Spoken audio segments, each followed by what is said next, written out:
கோவை சரவணம்பட்டி பகுதியில் உள்ள குமரகுரு பன்முக கலை மற்றும் அறிவியல் கல்லூரியின் முதலாம் ஆண்டு மாணவர்களுக்கான வரவேற்பு நிகழ்ச்சி கல்லூரி வளாகத்தில் நடைபெற்றது.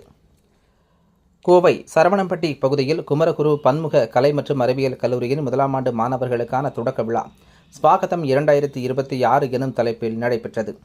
இந்த நிகழ்ச்சியில் மாணவர்கள் மத்தியில் குமரகுரு கல்வி நிறுவனங்களின் தலைவர் ஸ்ரீ சங்கர் வானவராயர் கூறுகையில், சமூக வலைதளங்களில் வெறும் பார்வையாளர்களாக மட்டுமே நேரத்தை வீணாக்குவதை மாணவர்கள் கைவிட வேண்டும், தங்கள் எதிர்காலத்தை தாங்களே செதுக்கத் தொடங்க வேண்டும் என அறிவுறுத்தினார்.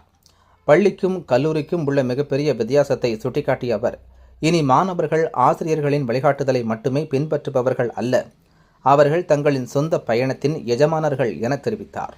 மாணவர்கள் தங்களுக்கு விருப்பமான பல்வேறு துறைகளை இணைந்து படிக்க வேண்டும் என்று ஊக்குவித்த அவர், பொருளியல் மாணவர்கள் அறிவியல் துறையையும், மொழிப்பாட மாணவர்கள் பொது கொள்கைகளையும் கற்று தயங்கக்கூடாது என தெரிவித்தார்.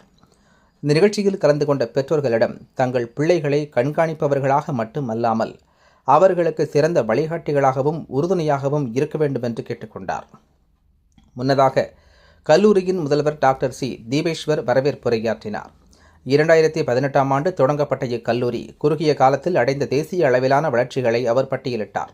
புதிய மாணவர்களின் பன்முகத்தன்மை குறித்து பேசிய அவர், இந்த பேட்சில் 60% பேர் மாணவிகள், இந்தியாவின் 9 மாநிலங்கள் மற்றும் 5 வெளிநாடுகளில் இருந்து மாணவர்கள் இணைந்துள்ளனர். இவர்கள் 16 வெவ்வேறு தாய்மொழிகளை பேசுபவர்கள்.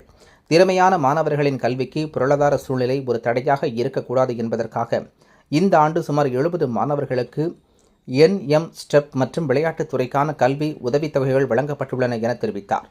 நிறைவாக கல்லூரியின் துணை முதல்வர் டாக்டர் KS நாராயணன் நன்றி உரை கூறி விழாவை நிறைவு செய்தார்.